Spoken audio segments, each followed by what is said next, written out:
Mark. And on the morrow, when they were come from Bethany, he was hungry, and seeing a fig tree afar off, having leaves. Matthew then says,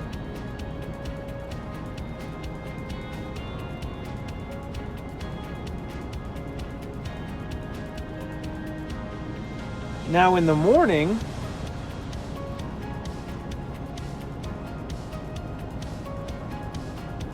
as opposed to and on the morrow, as he returned into the city, he hungered. And when he saw a fig tree in the way, he came to it and found nothing thereon but leaves only. Concerning the fig tree, in Matthew, because Matthew himself is focusing on events and proving that Jesus is the Messiah, he is the King, doesn't necessarily pay so much attention on the day, the morning, when events happen, just that events happened, and this is the importance, focusing on the power of God. After the record of Jesus cleansing the temple, now in the morning as he returned into the city, he hungered, and when he saw a fig tree in the way, he came to it and found nothing thereon, but leaves only. A lot of people say that he was looking for figs on the fig tree,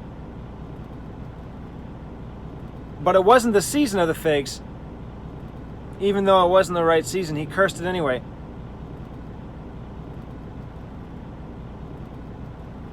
The thing that we're missing, though, is that there's an issue of ripeness. And when figs are not fully ripe, they're called tox. They're small, they're like almonds, and you could still eat them. And it would be during the time that the tree is in full bloom, as it says here in Mark. Seeing a fig tree afar off, having leaves, he came, if haply he might find anything thereon. And when he came to it, he found nothing but leaves, for the time of figs was not yet. There were leaves, which proved it was in that season that it was going to have the tox, which would be the buds of the figs, which eventually would ripen into figs. They could still be eaten, but if there were no tox, by the time there were leaves, that means that there would be no figs, that it would be barren. So Jesus cursed it and said, no one's going to eat from you anymore, since you don't have any food anyway. And you're not going to have any figs, so just die. So that's on the morning he's going back into Jerusalem the second day. And then he cleanses the temple.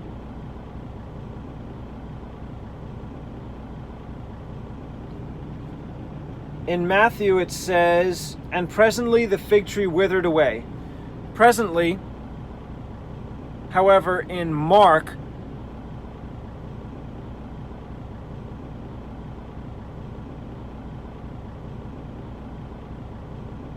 it was only the next day that they came by it that they noticed it was withered, and Peter said something about it. However, here in Matthew, he's focusing on just the events, not the timing, just the fact that this happened.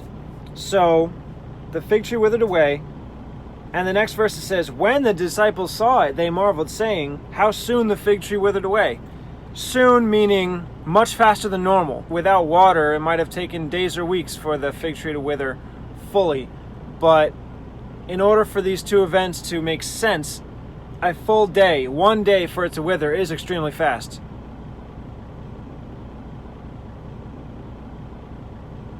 I mean, what point of view are you looking at? How long have trees existed? How long does it really take for a tree to wither? If a tree withers in 1 day, it's extremely fast. That would be presently. So the timeline has to be, there was the triumphal entry. Jesus did nothing that day.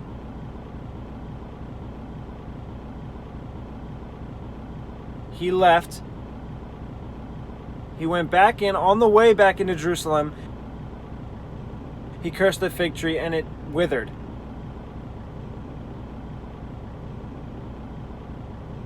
He goes into Jerusalem, cleanses the temple.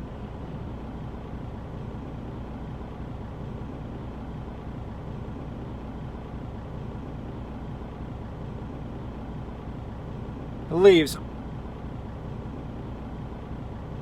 On that third day of going in, the disciples, specifically Peter, as mentioned in Mark, notice it and speak about it. Not that it took that long for it to wither, or even if it did, that was only when they actually noticed it. No man eat fruit of you hereafter forever. And his disciples heard it.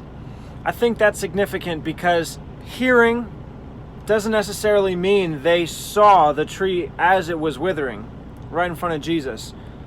So they may have been just far enough away because he saw the fig tree and went to it. He probably went by himself. The disciples are over here. They heard. Jesus went, cursed it out loud. They heard but didn't exactly see what was going on.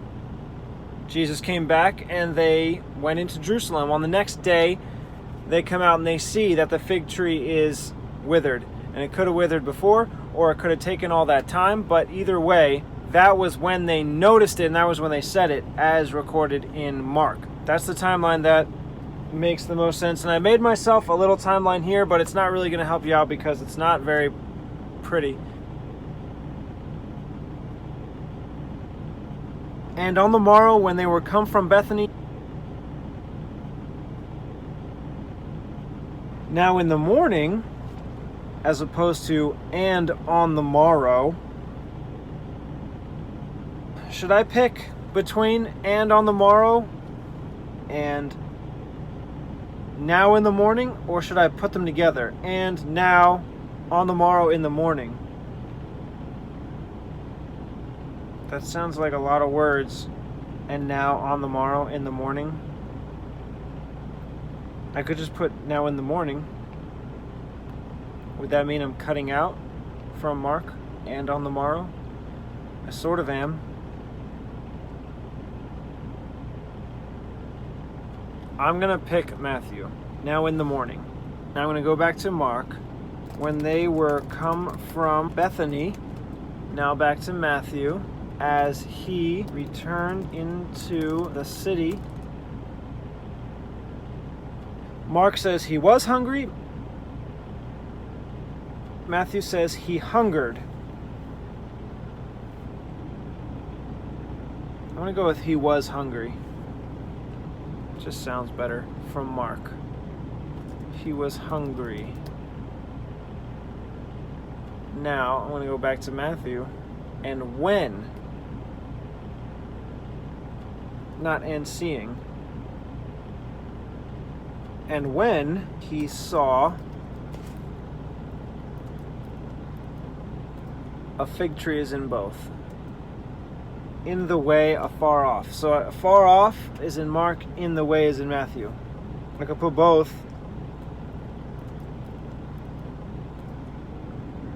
Okay, so in Mark, it mentions the fact that there are leaves twice. Seeing a fig tree afar off, having leaves, he came, if haply he might find anything thereon. And when he came to it, he found nothing but leaves. For the time of figs was not yet. In Matthew, it says, he saw a fig tree in the way, he came to it and found nothing thereon but leaves only. So because Mark mentions the leaves twice, I'm going to have the leaves twice. Afar off, having leaves. He came, or he came to it. I'll put he came from both and then to it in Matthew, because that part is only in Matthew. In Matthew it says, and found nothing thereon. But in Mark, it has more. It says, if haply he might find anything thereon, and when he came to it, he found nothing but leaves. So that's a lot more in Mark. I'm going to have all that. Mark, if haply he might find anything thereon.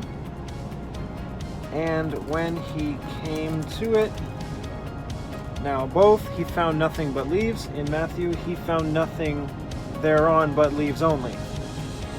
Found nothing is from both. Matthew, thereon, but leaves from both. Only from Matthew. Back to Mark. For the time of figs was not yet.